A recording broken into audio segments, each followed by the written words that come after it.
Hadratus Syekh Kiai Haji Muhammad Usman Al-Isyaki dilahirkan di Jatipurwo, Surabaya pada hari Rabu bulan Jumadil akhir tahun 1334 Hijriah. Setelah beliau bertapa dalam rahim sang ibunda selama 16 bulan. Dan selama di dalam rahim ibunya beliau sering bersin. Dalam bahasa Arab disebut Al-Atas. Manaqib Syekh Usman Al-Isyaki.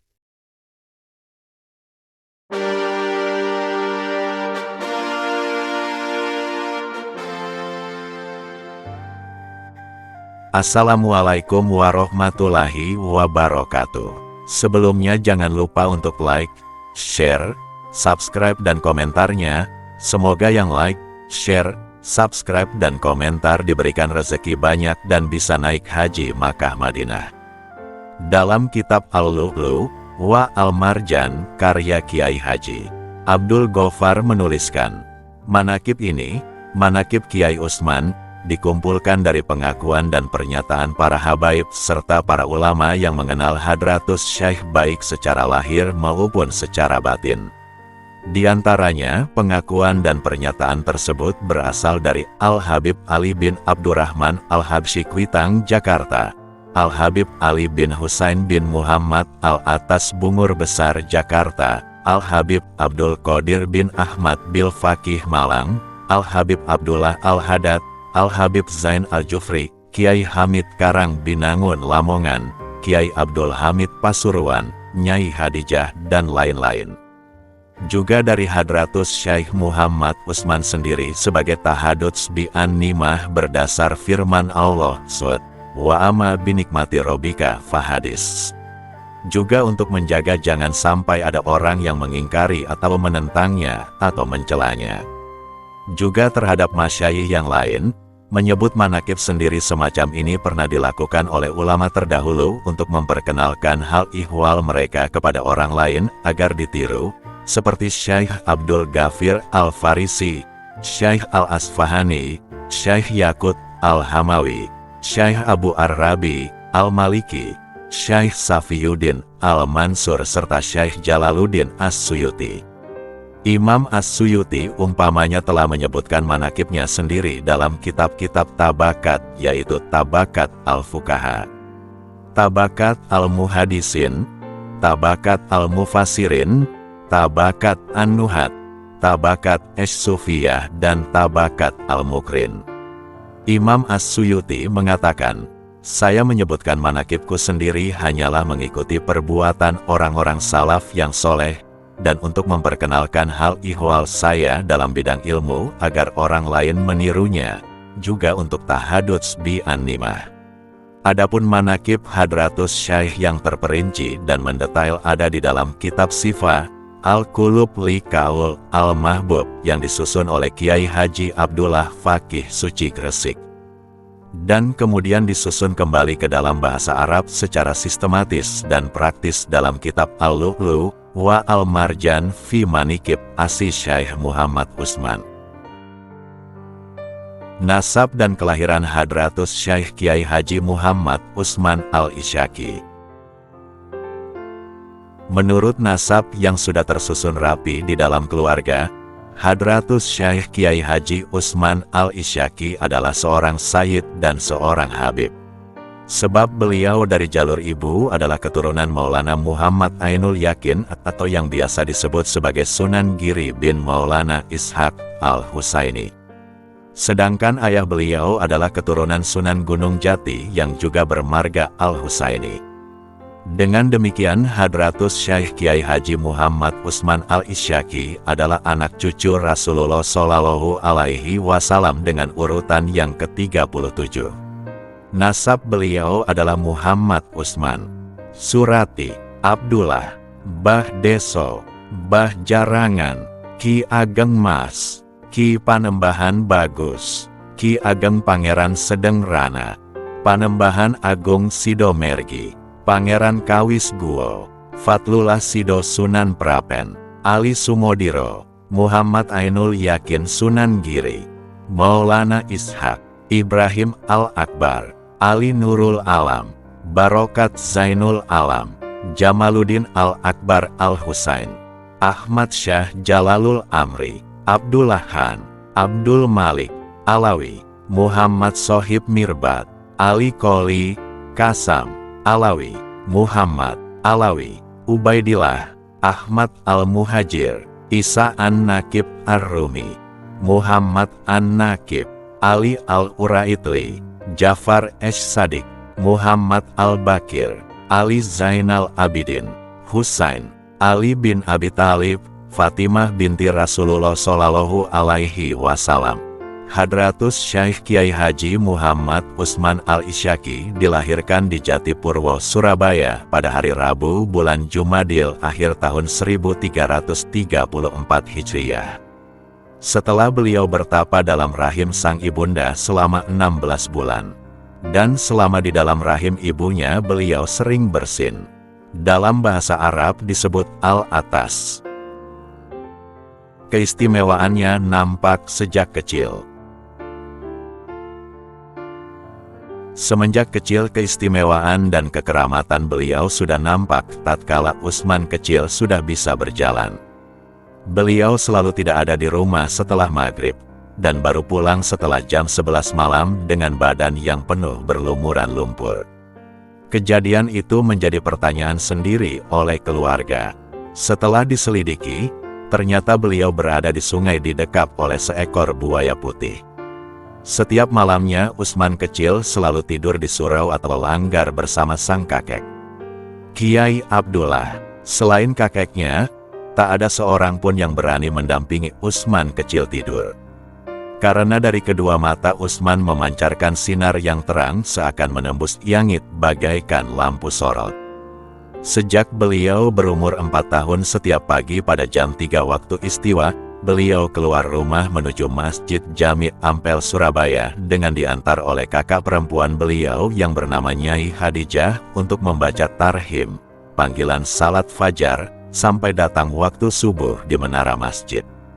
Setiap kali beliau sampai di pintu gerbang Ampel, beliau selalu disambut banyak anak-anak kecil yang memakai kopiah berwarna putih-putih. Sesampainya di masjid, anak-anak kecil tersebut hilang entah kemana dan baru muncul kembali sewaktu beliau hendak pulang dari masjid pada jam 7 pagi untuk mengantarkan beliau ke pintu gerbang. Dan setelah itu mereka menghilang kembali, ungkap Nyai Hadijah dan Kiai Anwar. Ketika beliau berumur 6 atau 7 tahun, pada suatu malam nampak sang rembulan atau bintang gemintang turun dari langit seraya memancarkan sinarnya menuju Usman kecil dan mengitari beliau dari segala arah. Di umur 7 tahun, beliau sudah menghatamkan Al-Quran sebanyak 3 kali di bawah asuhan sang kakek, Kiai Abdullah. Kemudian di usia itu beliau dihitan, sunat. Setelah itu barulah beliau berpindah mengaji kepada Kiai Adroi Nyamplungan. Semenjak mengaji kepada Kiai Adroi, setiap beliau pulang dari Ampel, diteruskan menuju ke Nyamplungan untuk mengaji Al-Quran. Setelah itu beliau menuju ke Madrasah Tashwirul Afkar di Kubah untuk mengaji ilmu agama. Dan baru pulang setelah jam 10 pagi. Seharinya beliau hanya mendapatkan sangu, uang saku, sebesar 5 sen yang berlobang tengahnya yang beliau tempelkan di kancing baju. Pernah selama 4 tahun, Usman kecil tidak memakan makanan kecuali hanya daun-daunan dan buah-buahan. Pada waktu itu beliau menentukan untuk kebutuhan belanjanya hanya setengah sen per hari. Beliau mengatakan, pada waktu saya masih kecil, suatu hari saya bernafsu sekali ingin makan. Maka saya pun makan sekenyang-kenyangnya. Tetapi sebagai dendanya saya harus menghatamkan Al-Quran sekali duduk. Dan beliau juga menceritakan, pada suatu hari saya menangisi diri saya sendiri, karena ketika saya salat teringat layang-layang, padahal saya sudah berumur 12 tahun. Berarti 3 tahun lagi saya sudah balik dan mukalaf. Bagaimana kalau saya masih ingat pada layang-layang pada waktu sholat?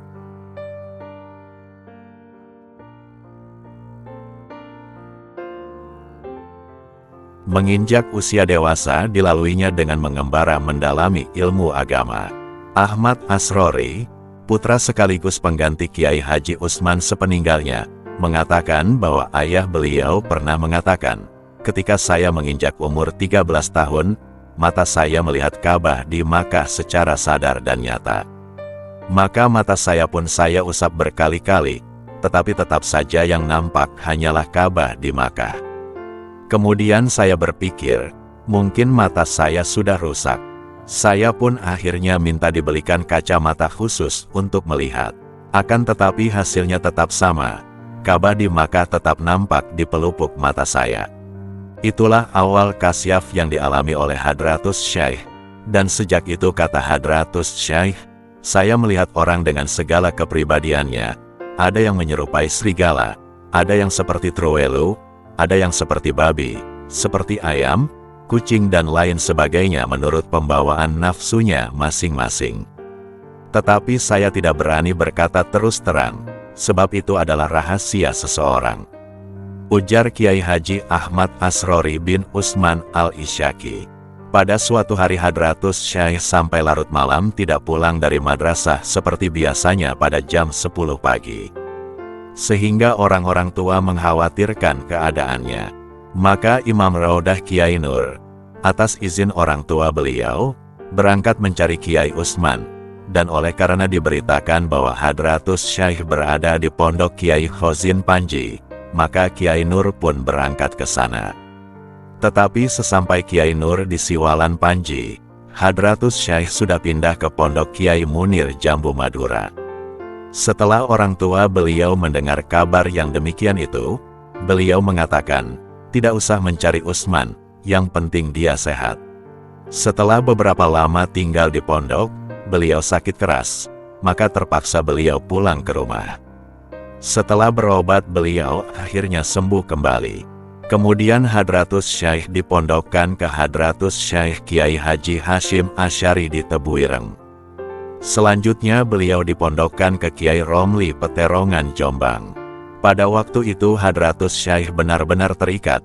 Beliau mengatakan, sewaktu saya dikirim oleh orang tua saya ke pondok, sarung saya hanya 1 lembar. Apabila najis maka saya memakai tikar sebagai gantinya untuk salat. Dan selama saya di pondok, saya tidak pernah pulang ke rumah kecuali badan saya sudah kurus benar. Sebab apabila saya pulang dan badan saya gemuk, saya dimarahi oleh orang tua dan nenek. Pernah pada suatu hari saya pulang badan saya gemuk, spontan nenek saya mengatakan, kalau kamu tinggal di pondok hanya untuk makan dan minum, lebih baik tinggal di rumah saja.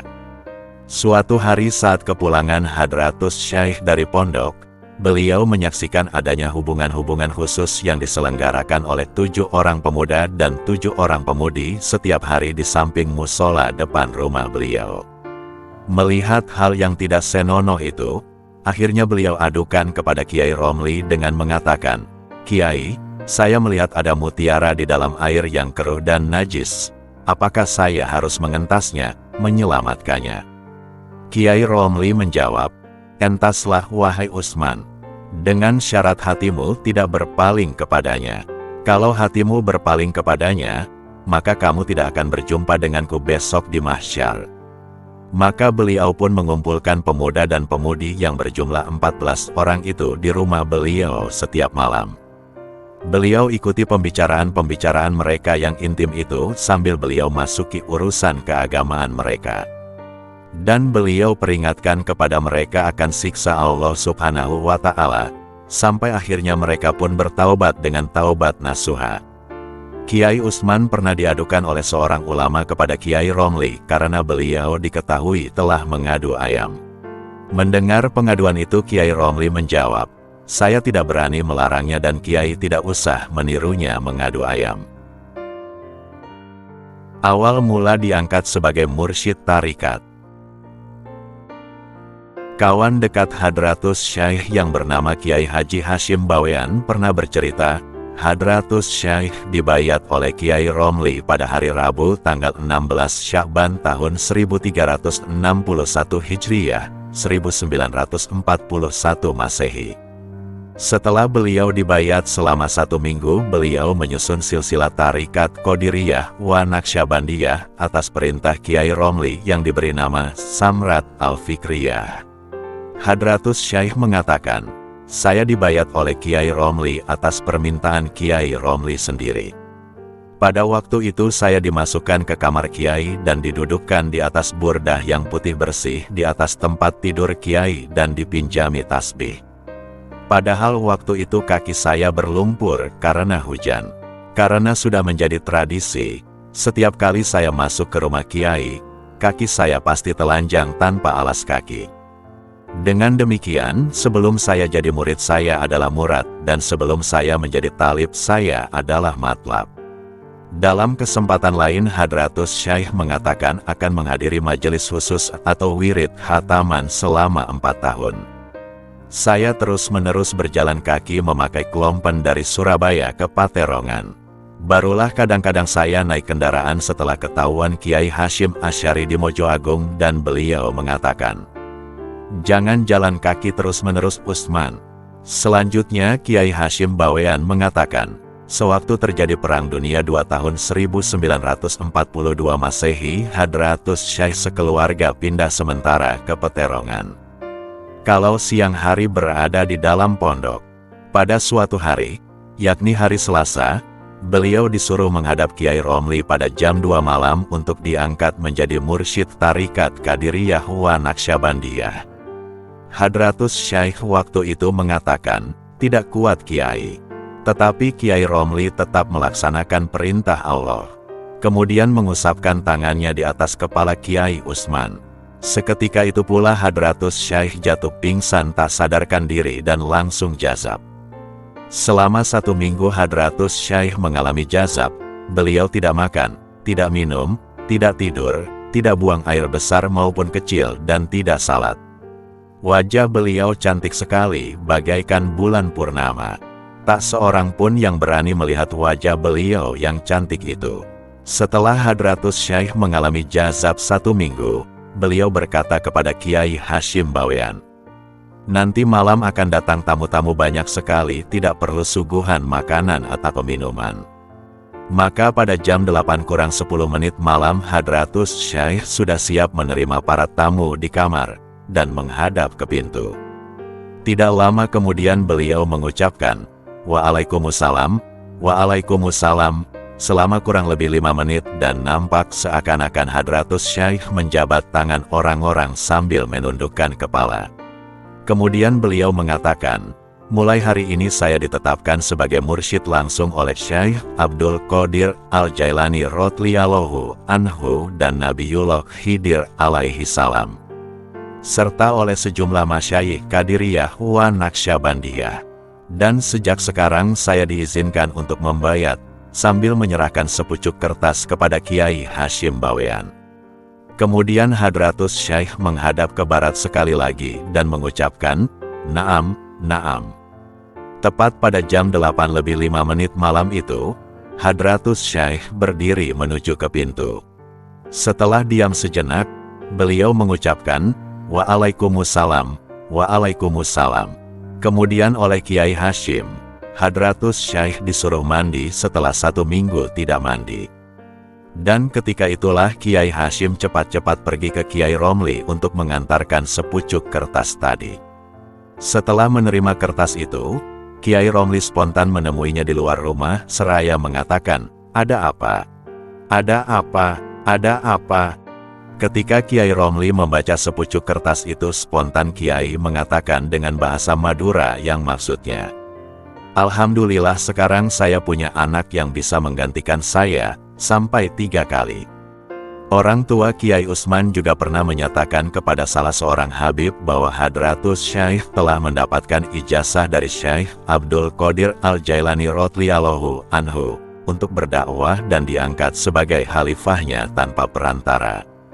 Pernyataan ini disampaikan pada tahun 1947 Masehi. Takluknya sang pengadu ayam kawaan di hadapan Kiai Usman. Pada waktu Kiai Usman tinggal di Rejoso, ada seorang tukang adu ayam kawaan yang sangat populer di Jombang bernama Waksud. Dia memiliki jago-jago yang khusus untuk diadu. Hadratus Syaikh tertarik untuk menundukkan orang ini melalui adu ayam. Maka beliau membawa ayam ke Waksud dengan maksud untuk mengajak bertanding adu ayam. Atas ajakan Kiai Usman itu Waksud menjawab, "Apabila jagomu menang melawan jagoku, maka semua kekayaanku adalah milikmu. Sebaliknya, apabila jagomu kalah, saya tidak menuntut apa-apa darimu." Maka Hadratus Syekh menjawab, "Apabila jagomu menang kemudian kau ambil kekayaanku, memang saya tidak mempunyai sesuatu yang patut disebut. Dan apabila sebaliknya jagoku yang menang, maka saya sama sekali tidak butuh kepada kekayaanmu. Pokoknya begini, apabila jagoku menang kamu harus tunduk dan patuh di bawah perintahku." Akhirnya Waksud menyetujui tawaran itu. Dengan kuasaan Allah Subhanahu wa Ta'ala, menanglah Hadratus Syekh dalam pertandingan itu sekalipun jago miliknya kurus kecil dan lemah sekali. Berbeda jauh dengan jago kepunyaan Waksud yang kekar dan gagah itu. Alhasil Waksud pun harus menerima kesepakatan bersama setelah kekalahannya. Kini ia tunduk dan patuh pada Hadratus Syekh Kiai Haji Usman. Maka saat Kiai Romli melihat Waksud melakukan salat, Kiai Romli memegang pundak Kiai Usman dari belakang seraya mengatakan dengan nada heran, "Apa yang kamu lakukan terhadap Waksud wahai Usman, sehingga dia mendatangi salat Jumat? Padahal saya tidak mampu menundukkannya." Pindahnya dari Jombang ke Ngawi dan berpulang ke Surabaya.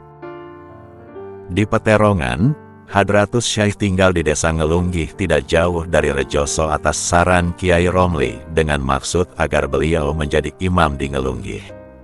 Akibatnya murid-murid Kiai Romli banyak yang pindah ke Ngelunggih untuk mendapatkan barokah dari Kiai Usman serta ilmu dari beliau. Akhirnya Hadratus Syekh disuruh pindah oleh Kiai Romli ke salah satu desa dekat Gunung Lawu di Ngawi.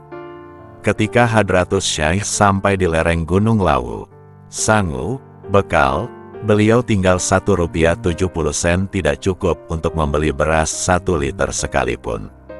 Maka untuk mendapatkan rizki, beliau setiap harinya mengunjungi pesarean, ziarah kubur, yang paling dikenal oleh orang di desa itu. Karena beliau cinta dan hobi melakukan ziarah kubur, akhirnya atas kemurahan Allah Subhanahu wa Ta'ala beliau sekeluarga mendapatkan rizki yang tidak diduga-duga sebelumnya.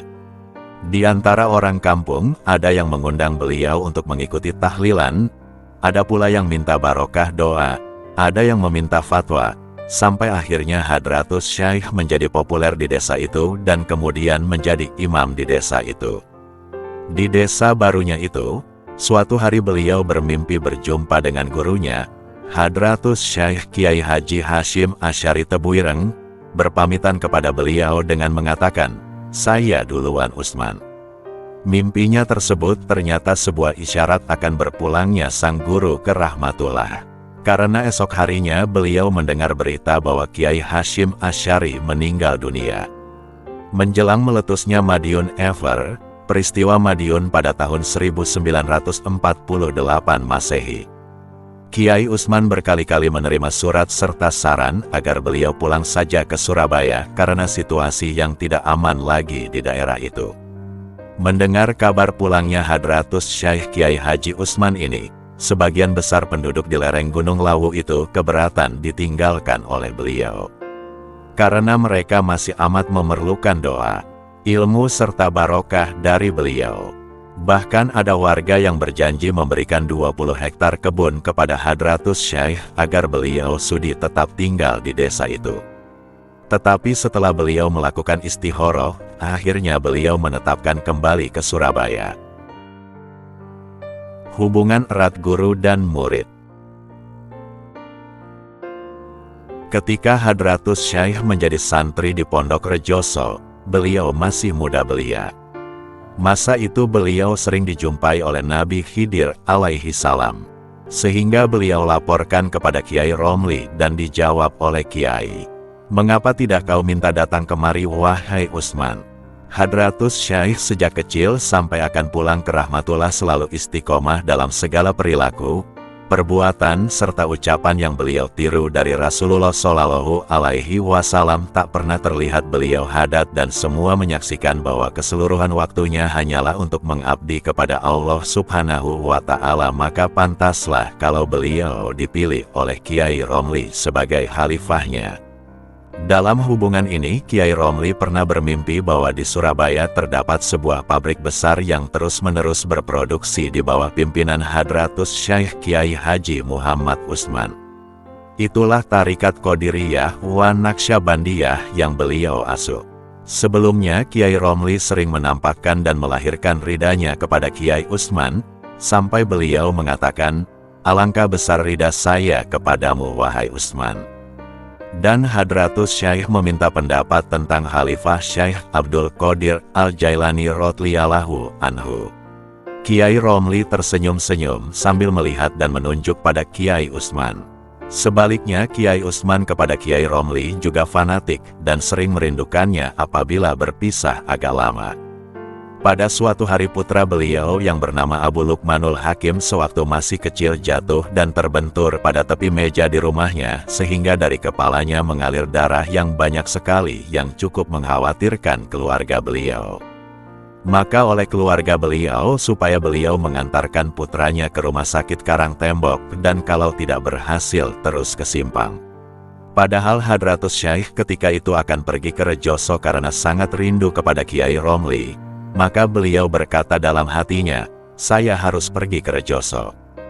Tentang nasib anak saya pasrahkan kepada Allah." Ketika beliau berjumpa dengan Kiai Romli di Rejoso, sang guru mengatakan, "Anakmu tidak apa-apa." Dan benar kata Kiai Romli bahwa anaknya, Abu Lukmanul Hakim, dalam keadaan sehat walafiat, bahkan sedang memakan nasi goreng sekembalinya Kiai Utsman dari Rejoso berkat ketaatan serta kecintaan beliau kepada gurunya, Kiai Romli Tamim. Juga pada suatu hari ketika akan menyelenggarakan walimah di rumah setelah maghrib, beliau terlebih dahulu meminta izin kepada Kiai Romli. Sesampainya di Rejoso tepat pada waktu salat zuhur, sesudah salat berjamaah di masjid, Kiai Romli mengatakan kepadanya, "Sekiranya kamu tinggal di pondok seperti yang lalu, maka malam ini saya ajak memenuhi undangan manakipan di Jombang."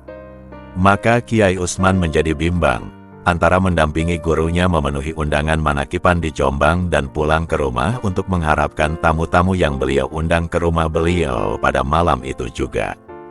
Akhirnya beliau memantapkan pendiriannya memilih mendampingi sang guru seraya berkata dalam hati, "Saya pasrah kepada Allah.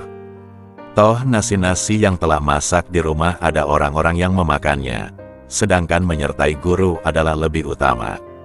Ketika Kiai Romli mengetahui beliau masih ada di masjid setelah salat asyar, berkatalah beliau kepadanya, murid yang terdekat kepada gurunya adalah murid yang tahu akan rahasia-rahasia gurunya. Penggagas Majelis Manaqib. Kegemaran Hadratus Syekh adalah berziarah kepada wali-wali Allah, baik yang masih hidup maupun yang sudah meninggal dunia, dan beliau mengenal mereka secara dekat. Bukan hanya nama-nama mereka, bahkan nasab mereka dan hubungan mereka satu sama lain. Sampai-sampai beliau hidup-hidupkan dan beliau semarakkan peringatan hari wafat mereka, terutama wafatnya Syekh Abdul Qadir Al-Jailani, sehingga hampir tiada hari yang lewat di kota maupun desa terutama di Jawa Timur kecuali di situ terdapat majelis manaqib. Dalam hal ini Hadratus Syekh mentafsirkan Qalbun Salim dalam ayat Yaumul la yanfa'u malu wala banun illa man ata aha biqalbin salim sebagai hati yang selamat dari penyakit batin dan penuh rasa cinta kepada Allah, Rasulnya, dan para wali-walinya. Sebab, kata beliau, tanpa wali-wali kita tidak mungkin dapat mengabdi kepada Allah dengan benar. Maka banyak-banyaklah tawasul kepada aulia, insya Allah hati kita akan menjadi khusyuk. Yang mula pertama kali menyelenggarakan manakipan adalah Hadratus Syekh dan kemudian direstui oleh Kiai Romli dengan menyatakan, "Baik men, teruskan men." Mula-mula yang hadir pada majelis manakipan di Jatipurwo selama 4 tahun hanyalah 7 orang. 3 orang diantaranya pada musim panas uzur, tidak mampu hadir, karena mengidap penyakit paru-paru. Pada suatu hari di tengah-tengah Hadratus Syekh memimpin istighosah, datanglah orang yang tidak dikenal secara tiba-tiba dan langsung menelantangkan beliau dan melingkarkan pedangnya pada leher beliau yang terlentang di bawah itu. Peristiwa yang tragis ini diceritakan kepada Kiai Romli, dan beliau hanya menjawab, "Teruskan apa yang telah kamu amalkan." Orang tersebut tidak berani menancapkan pedangnya pada lehermu. Bahkan dalam waktu dekat ini tidak akan berpisah denganmu sejengkal pun. Dan kenyataannya seperti apa yang dinyatakan oleh Kiai Romli. Tentang keutamaan menakipan ini, Hadratus Syekh mengatakan, tidak ada ibadah kepada Allah di muka bumi ini yang lebih utama daripada mencintai wali-wali Allah. Beliau juga mengatakan, mencintai para wali termasuk ketaatan yang terbesar. Dan mereka yang menghadiri majelis manakib adalah orang-orang yang cinta kepada mereka dan mencintai mereka adalah bukti akan adanya rasa cinta kepada Allah Subhanahu wa Ta'ala. Hidupnya dilimpahi kecintaan kepada aulia, wali-wali Allah. Berkah cintanya kepada para aulia, maka beliau pun sangat dicintai oleh para habaib dan para ulama. Di antaranya adalah Al-Habib Ali bin Abdurrahman Al-Habsyi Kuitang, Al-Habib Ali bin Husain bin Muhammad Al-Atas Bungur, Al-Habib Abu Bakar bin Muhammad As-Segaf Gresik. Hadratus Syekh sering berziarah kepada mereka dan menghadiri hail mereka. Pada suatu hari Hadratus Syekh bermaksud untuk sowan kepada Al-Habib Abu Bakar bin Muhammad As-Segaf di Gresik. Beliau berjalan kaki dari Surabaya ke Gresik di tengah-tengah hujan lebat, ditambah suara petir dan guruh yang saling sambar menyambar di tengah malam yang gelap gulita, ditambah angin kencang yang dapat menerbangkan atap rumah. Sehingga sesampainya di Gresik waktu sudah larut malam dan dalam keadaan basah kuyup. Dengan mata batin Al-Habib Abu Bakar yang tajam, sehingga tahu akan ada kunjungan dari Kiai Utsman. Nampak pintu rumahnya masih terbuka lebar-lebar dan penjaga pintu masih berdiri. Ketika Hadratus Syekh melewati pintu pagar, penjaga pintu mengatakan bahwa sejak tadi sore Habib menunggu kedatangan Kiai Utsman dengan penuh kegelisahan dan kekhawatiran. Ketika beliau menghadap Al-Habib Abu Bakar As-Segaf, semua jamaahnya yang mengelilingi Habib semua takzim kepada beliau dan mengeluh-elukan kehadiran beliau. Akhirnya Al-Habib Abu Bakar bertanya tentang apa yang beliau minta kepada Allah dengan perantara Habib, yang kemudian dijawab oleh Hadratus Syekh Kiai Haji Muhammad Utsman Nadil Al-Isyaki. Minta husnul khatimah. Al-Habib Abu Bakar termenung lama memikirkan betapa luhurnya permohonan Kiai Utsman. Sebelumnya, Hadratus Syekh sudah mempunyai hubungan khusus dengan Al-Habib Ali bin Abdurrahman Al-Habsyi Kuitang, Jakarta. Seperti pernyataan Habib Hashim bin Soleh bin Abdurrahman Al-Habsyi bahwa Hadratus Syekh Muhammad Utsman telah mendapatkan futuh melalui Al-Habib Ali bin Abdurrahman Al-Habsyi pada suatu hari Kamis tahun 1964. Dan pernyataan Kiai Hashim Bawean bahwa dia pernah mengantarkan Hadratus Syekh Kiai Haji Utsman ke Al-Habib Ali bin Abdurrahman Al-Habsyi di Jakarta. Al-Habib Ali menjabat tangan Hadratus Syekh seraya mengatakan, "Kunci kutub saya serahkan kepadamu wahai Syekh Utsman." Dan pernyataan putra Al-Habib Ali sendiri, yaitu Al-Habib Muhammad bin Ali bin Abdurrahman Al-Habsyi pada waktu memberikan sambutan atas wafatnya Hadratus Syekh yang ke-40 hari.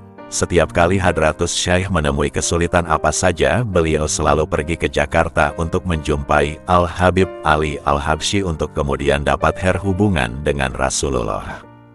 Akan tetapi karena jarak Jakarta-Surabaya begitu jauh, maka akhirnya Al-Habib Ali Al-Habsyi menyuruh menjumpai Al-Habib Abu Bakar bin Muhammad As-Segaf di Gresik saja, yang sama-sama wali kutub.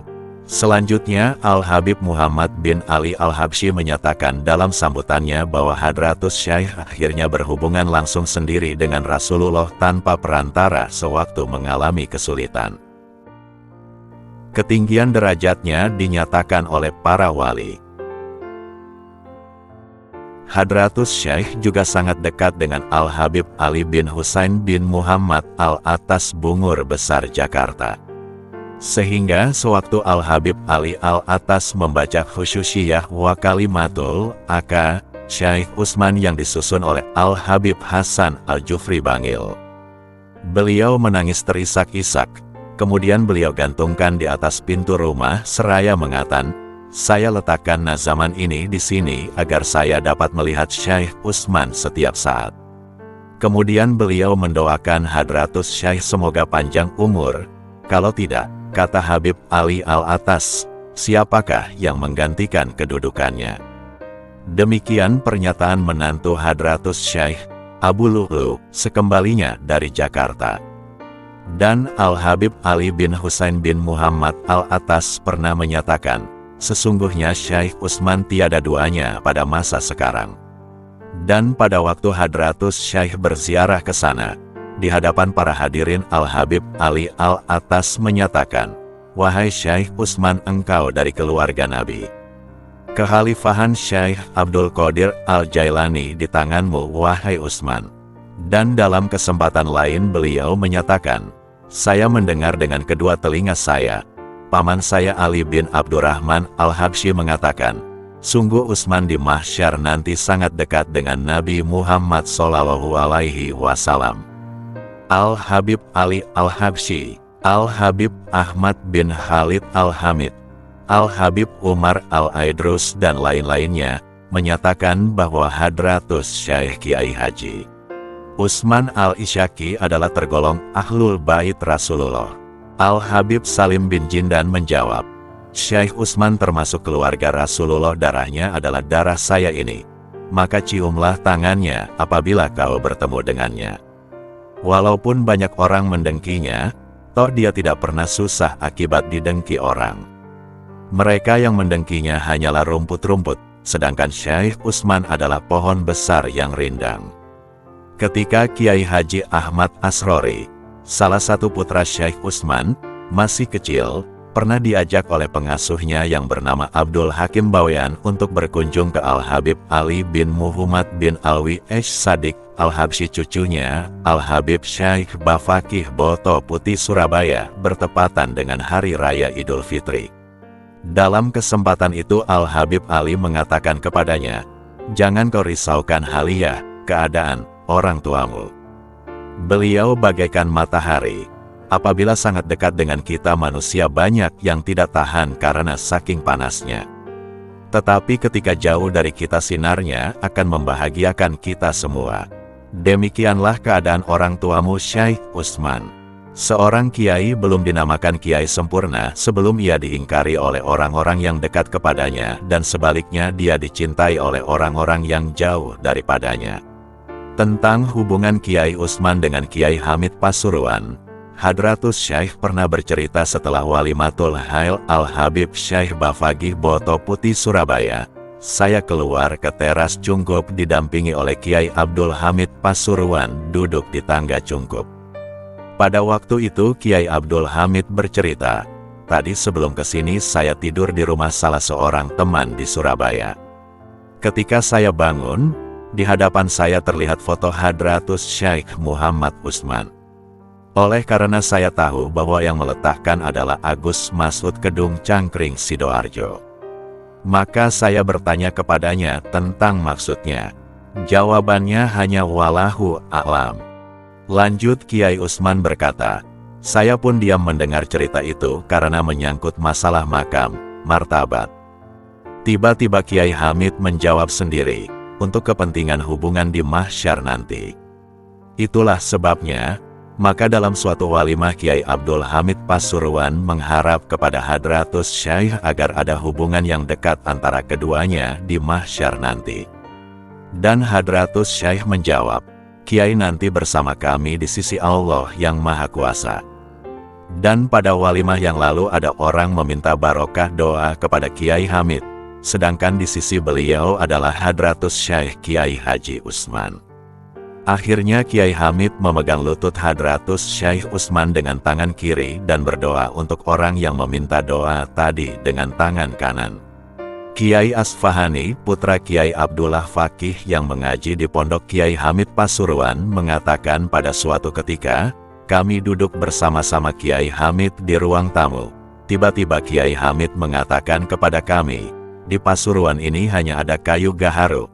Alangkah nikmatnya kalau ada pohonnya Asfahani. Tiba-tiba Hadratus Syekh Muhammad Utsman datang bertamu ke ruang tamu dan spontan Kiai Hamid merangkulnya dan mergatakan, "Apa ini pohon gaharunya?" Inilah sebagian kecil yang nampak tentang kedudukan Hadratus Syekh Utsman Nadil Isyaki. Ketika Hail Akbar Syekh Abdul Qadir Al-Jailani radhiyallahu anhu tahun 1389 Hijriah, dalam sambutannya Al-Habib Muhammad bin Ali bin Abdurrahman Al-Habsyi menceritakan tentang perjalanan orang tuanya ke Tanah Suci dan bertemu dengan Syekh Abdul Qadir Al-Jailani radhiyallahu anhu yang menyatakan pada Al-Habib Ali, "Khalifah saya adalah Utsman Surabaya." Beberapa karamah Hadratus Syekh Kiai Haji Muhammad Utsman Al-Isyaki. Di antara kekeramatan Hadratus Syekh Utsman yang lain adalah kisah yang diceritakan oleh Kiai Muhammad Fakih Langitan yang berkata bahwa Kiai Maimun Sarang diceritakan oleh ayahnya Kiai Zubair, bahwa Al-Habib Abdul Qadir bin Ahmad bil Fakih bermimpi jumpa dengan Rasulullah yang sedang menemui dua orang lelaki. Dan Rasulullah menyatakan kepadanya, "Keluargaku banyak tersebar di tanah Jawa. Di antaranya adalah dua orang ini, yaitu Romli dan Utsman." Kiai Fakih Amin Praban Surabaya, seorang ulama yang pernah menjadi guru sekaligus kawan Kiai Utsman, beliau mengatakan, "Pada suatu hari saya berkunjung kepada Kiai Utsman, dan dia meminta saya untuk menjadi muridnya di bawah naungan Tarikat Qadiriyah wa Naqsyabandiyah setelah bertukar pikiran tentang tarikat sampai jam 2 malam. Saya kalah dan mau menyerah kepada ajakannya dengan syarat 3 burung perkutut yang di dalam sangkar masing-masing berkicau secara berturut-turut dengan komandonya. Setelah dikomandoinya, tiba-tiba 3 ekor burung itu berkicau berturut-turut dengan izin Allah. Maka terasalah dalam diri saya akan kebesaran Hadratus Syekh, dan sejak itu saya memakai bahasa Jawa halus atau kromo sebagai ganti bahasa Jawa kasar atau ngoko. 3 bulan kemudian, saya minta dibayat."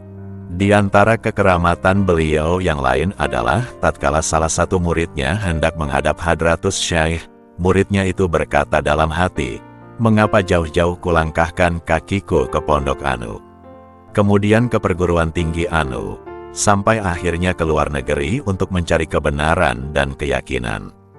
Padahal di Surabaya sini terdapat seorang mursyid yang membimbing saya menempuh jalan akhirat dengan selamat." Maka ketika santri itu duduk di ruang tamu, keluarlah Hadratus Syekh dari dalam sambil meletakkan tangan kanannya di atas dada muridnya tersebut seraya mengatakan, "Di antara guru saya juga ada yang bukan dari jamiah kita. Tetapi alhamdulillah saya belum pernah mengingkarinya sama sekali." Maka sang murid itu pun merasa malu seraya menundukkan kepalanya. Pada tanggal 11 Syawal tahun 1392 Hijriah, Hadratus Syekh menjamu para tamu yang menghadiri majelis manakib di Pondok Jatipurwo. Beliau mengatakan kepada salah satu santrinya, "Wahai Abdul Ghaffar, ketika kau tinggal di Mesir, apakah kau pernah ketemu dengan Syekh Hasan Ridwan, seorang wali di Mesir yang dimintai barokah oleh orang Islam Mesir?" "Ya, kami pernah menjumpainya pada suatu hari dalam rangka kuliah umum tasawuf oleh Ir Abdul Halim Mahmud yang dihadiri oleh para sufi di Balai Pertemuan Al-Azhar," jawab muridnya tersebut. Kemudian Hadratus Syekh berkata kepada para hadirin, ketika salah seorang Habib Ampel berkunjung ke Mesir, dia menjumpai Syekh Hasan Ridwan. Dia ditanya tentang negerinya. Ketika ia menjawab dari Ampel Indonesia, maka Syekh Hasan Ridwan mengatakan, "Jadi rumahmu dekat dengan Syekh Utsman Al-Isyaki?" Habib menjawab, "Ya." Lalu Syekh Hasan Ridwan mengatakan kepadanya, "Apabila kamu sampai di rumah, berkunjunglah ke Syekh Utsman, dan sampaikanlah salamku kepadanya. Ketahuilah bahwa saya sering berkunjung ke rumahnya. Di antara kekeramatan beliau yang lain, pada suatu hari di bulan Maulud, Hadratus Syekh pergi ke Jakarta naik kereta api untuk menghadiri acara Maulid Nabi Muhammad Shallallahu Alaihi Wasallam dan haulnya Al-Habib Ali Al-Habsyi di Kuitang, Jakarta. Ketika kereta api berada di antara Cirebon, Jakarta, karcis Kiai Usman diperiksa oleh polisi KA dengan ketat sekali, termasuk kartu tanda pengenal beliau yang akhirnya polisi memaksanya untuk menemuinya di restorasi. Hal itu sampai menimbulkan kemarahan beliau, maka seketika itu pula datanglah hal beliau dan mengatakan, perbuatan ini menunda sampainya kereta api di Jakarta. Spontan kereta api itu berhenti tanpa sebab yang nyata. Anehnya semua hubungan interlokal maupun bukan interlokal terputus sama sekali dengan stasiun. Saat itu di belakang gerbong Kiai Usman terdapat Al-Habib Abdul Hadi bin Abdullah Al-Hadar dari Banyuwangi. Maka setelah kereta api macet selama 1 jam, dia mengirim utusan ke Hadratus Syekh seraya mengatakan, jam berapa sekarang? Pergilah ke Kiai Usman, dan mintalah barokah Fatihah kepadanya agar kita tidak terlambat. Akhirnya setelah beliau membaca Al-Fatihah barulah beliau sadar akan diri beliau, dan spontan kereta api berjalan kembali seusai pembacaan Al-Fatihah. Demikian pula hubungan yang menyangkut perkereta apian sambung kembali.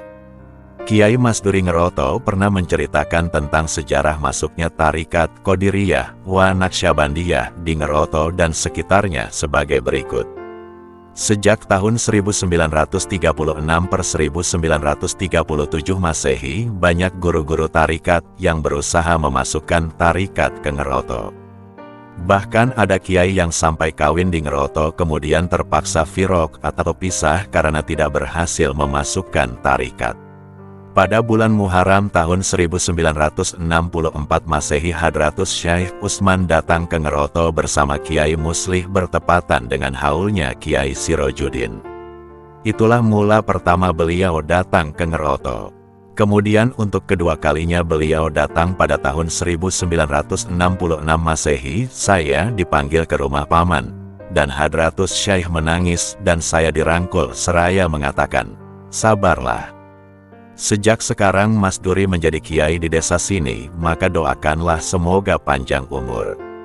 Sepulangnya Hadratus Syekh Usman, selang 15 hari kemudian paman saya meninggal.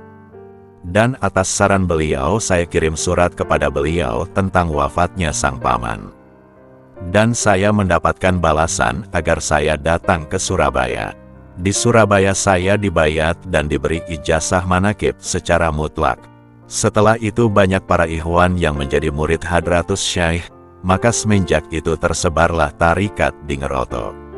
Pada suatu hari di bulan Muharram Hadratus Syekh pergi ke Ngeroto menghadiri acara hail, tetapi kendaraan beliau terhalang lumpur di Kemiri 4 km dari Ngeroto. Kalau mobil beliau diarahkan ke Ngeroto mogok, tapi kalau diarahkan ke Surabaya mobil beliau bisa berjalan.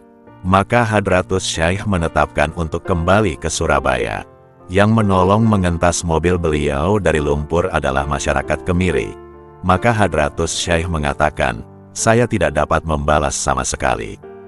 Hanya saya doakan mudah-mudahan masyarakat di sini selamat semua. Maka barokah doa beliau setiap kampung dari Kemiri sampai Ngeroto pasti ada manakipan dan ada murid-murid beliau. Di antaranya desa Tembelingan yang asalnya tidak ada yang salat bahkan tidak ada masjid dan musala. Tetapi berkat dilewati oleh Hadratus Syekh, Islam tersebar di Tembelingan dan sekitarnya. Masjid, musala serta pemuka-pemuka agama mulai bermunculan serta sebagian kaum muslimin di situ sudah menjadi murid beliau. Sehingga Kiai Muslih Meranggen mengatakan, masuknya Hadratus Syekh ke Ngeroto sudah pas karena masyarakat Ngeroto adalah masyarakat Madura. Cocok dengan kata-kata Syekh Usman, Ngeroto adalah bau Madura. Dan Hadratus Syekh pernah mengatakan, saya bermimpi di sebelah timur Semarang ada cahaya. Apakah ada waliullah di sana? Ternyata benar itulah Kiai Sirojuddin. Selanjutnya Kiai Masduri mengatakan, Sekembalinya saya dari Surabaya, pada suatu hari saya sakit mata. Walaupun sudah berobat tetap tidak sembuh, kecuali di hari Kamis dan Jumat saja. Maka pada suatu malam Jumat saya membaca Al-Fatihah kemudian membaca silsilah. Maka malam itu juga saya bermimpi berjumpa dengan Hadratus Syekh. Beliau menanyakan kepada saya, apakah matamu sakit? Apakah yang sakit sebelah kanan? Maka mataku diobati oleh Hadratus Syekh dengan jari jemarinya dan ternyata alhamdulillah sembuh betul-betul. Maka esok harinya hari Sabtu saya pergi ke Surabaya untuk menjumpai beliau. Beliau bertanya, apakah matamu sudah sembuh? Saya menjawab, ya. Kemudian beliau menyatakan, ya saya obati dari sini.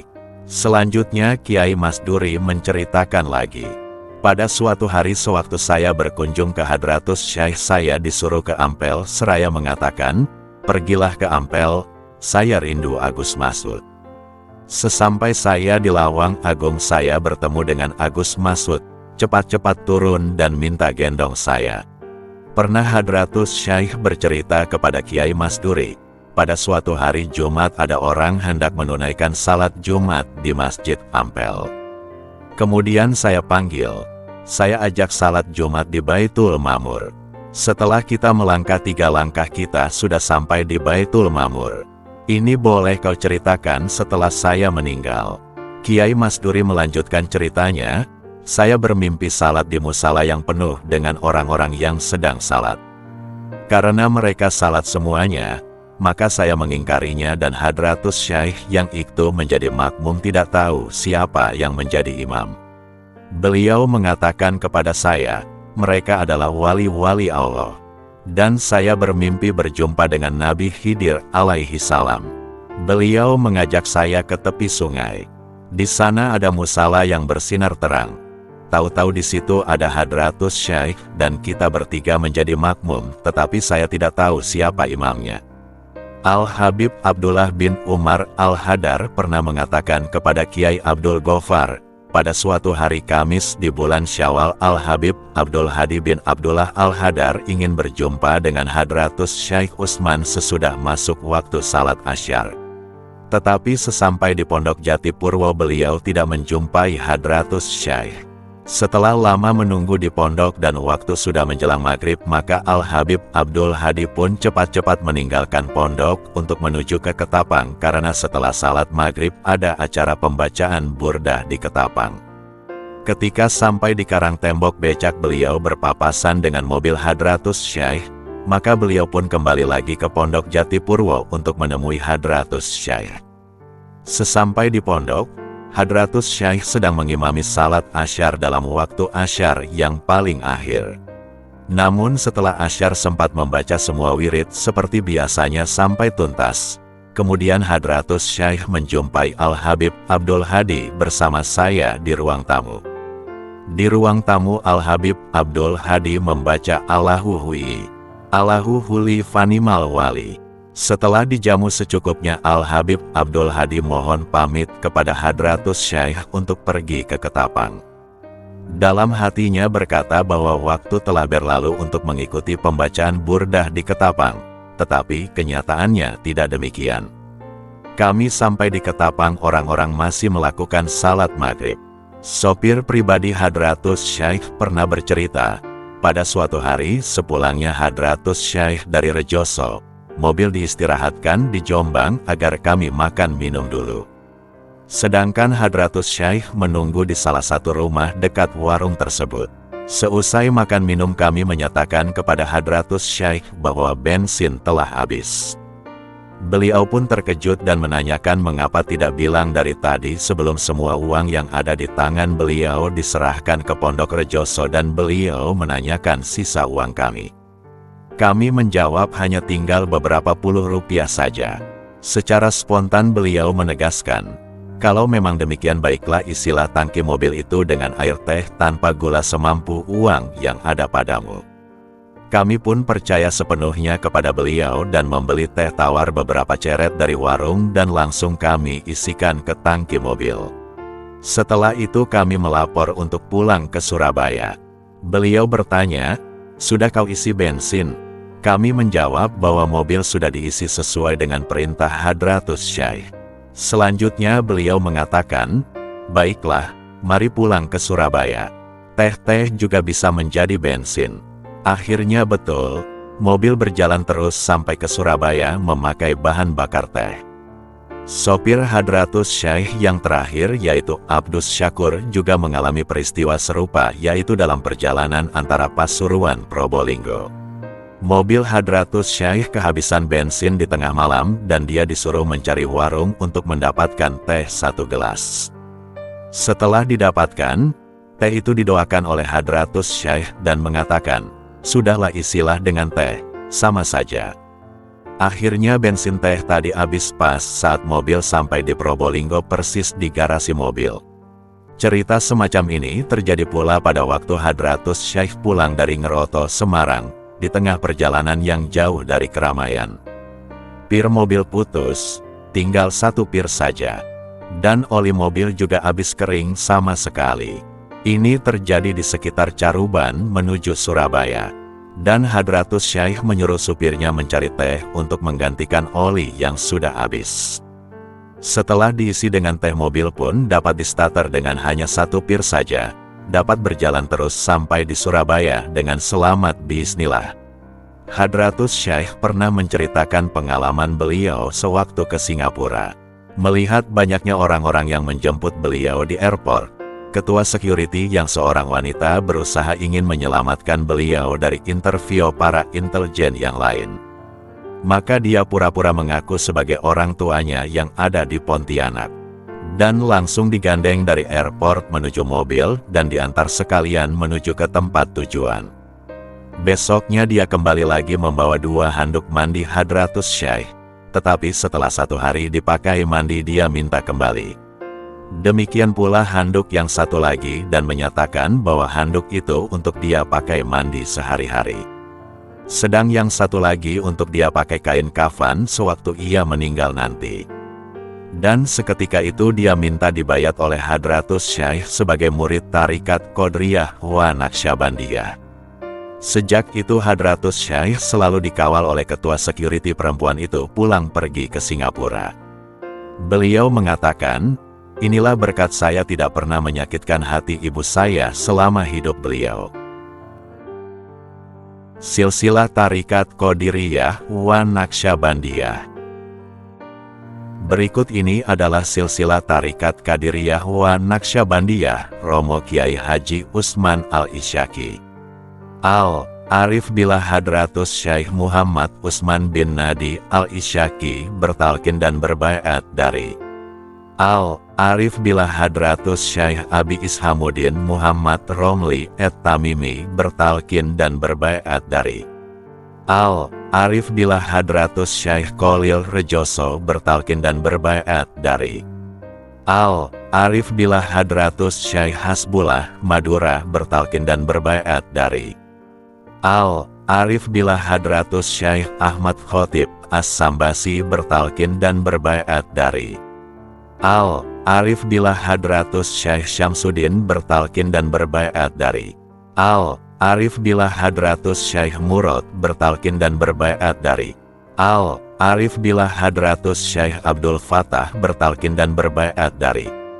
Al-Arif Billah Hadratus Syaikh Kamaluddin bertalqin dan berbaiat dari Al-Arif Billah Hadratus Syaikh Utsman bertalqin dan berbaiat dari Al-Arif Billah Hadratus Syaikh Abdurrahim bertalqin dan berbaiat dari Al-Arif Billah Hadratus Syaikh Abu Bakar bertalqin dan berbaiat dari Al-Arif Billah Hadratus Syaikh Yahya bertalqin dan berbaiat dari Al-Arif Billah Hadratus Syaikh Cisamuddin bertalqin dan berbaiat dari Al-Arif Billah Hadratus Syaikh Waliyuddin bertalqin dan berbaiat dari Al-Arif Billah Hadratus Syaikh Nuruddin bertalqin dan berbaiat dari Al-Arif Billah Hadratus Syaikh Zainuddin bertalqin dan berbaiat dari Al-Arif Billah Hadratus Syaikh Syarafuddin bertalqin dan berbaiat dari Al-Arif Billah Hadratus Syaikh Syamsuddin bertalqin dan berbaiat dari Arif Billah Hadratus Syekh Muhammad Al-Hataki bertalkin dan berbaiat dari Arif Billah Hadratus Syekh Abdul Aziz bertalkin dan berbaiat dari Arif Billah Hadratus Syekh Abdul Qadir Al-Jailani bertalkin dan berbaiat dari Arif Billah Hadratus Syekh Abu Said Al-Mubarak bertalkin dan berbaiat dari Arif Billah Hadratus Syekh Abu Hasan Ali Al-Hakari bertalkin dan berbaiat dari Arif Billah Hadratus Syekh Abul Faraj At-Turtusi bertalkin dan berbaiat dari Arif Billah Hadratus Syekh Abdul Wahid At-Tamimi bertalkin dan berbaiat dari Arif Billah Hadratus Syekh Abu Bakar As-Sibli bertalkin dan berbaiat dari Arif Billah Hadratus Syekh Abul Qasim Junaid Al-Baghdadi bertalkin dan berbaiat dari Arif Billah Hadratus Syekh Sari As-Sihti bertalkin dan berbaiat dari Arif Billah Hadratus Syekh Ma'ruf Al-Karhi bertalkin dan berbaiat dari Arif Billah Imam Abul Hasan Ali Rida bertalkin dan berbaiat dari Arif Billah Imam Musa Al-Kazim bertalkin dan berbaiat dari Arif Billah Imam Jafar Esh-Sodik bertalkin dan berbaiat dari Arif Billah Imam Muhammad Al-Bakir bertalkin dan berbaiat dari Arif Billah Imam Ali Zainal Abidin bertalkin dan berbaiat dari Arif Billah Sayyidina Husain radhiyallahu anhu bertalkin dan berbaiat dari Arif Billah Sayyidina Ali Karamallahu Wajhah bertalkin dan berbaiat dari Sayyidil Mursalin wa Habibi Robil Alamin Rasul Allah kepada sekalian makhluk Sayyidina Muhammad Sallallahu Alaihi Wasallam bertalkin dan berbaiat dari Sayyidina Jibril alaihi salam bertalkin dan berbaiat dari Allah Subhanahu wa Ta'ala. Sekian, terima kasih, semoga bermanfaat. Untuk Syekh Utsman Al-Isyaki Al-Fatihah. Wassalamualaikum warahmatullahi wabarakatuh.